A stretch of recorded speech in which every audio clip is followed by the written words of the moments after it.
robot si sono già affermati come una tecnologia matura in tutte quelle operazioni in cui sono chiamati a sostituire l'uomo.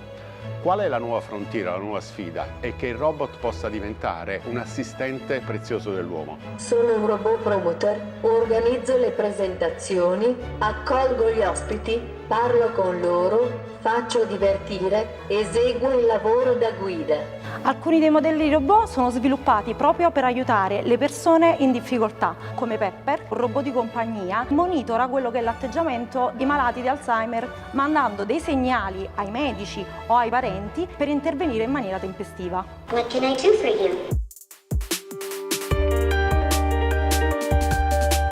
Perché è così importante la funzione assistenziale di un robot? Perché rispetto a tutti gli strumenti della tecnologia, gli strumenti della digitalizzazione, il robot ha una parte in moto, una parte dinamica, un'azione che poi insita nella definizione stessa di robotica, che è la connessione intelligente tra percezione e azione. Robot deriva da robota, nei ceppi di lingua slava significa mansione, lavoro esecutivo.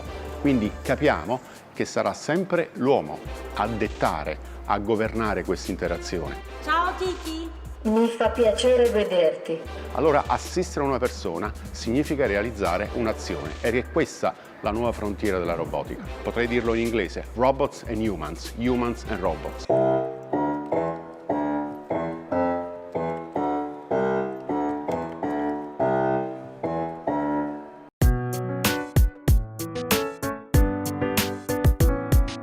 Uno potrebbe pensare che gli aspetti ludici della mostra siano molto distanti dalla tecnologia. In realtà non è così.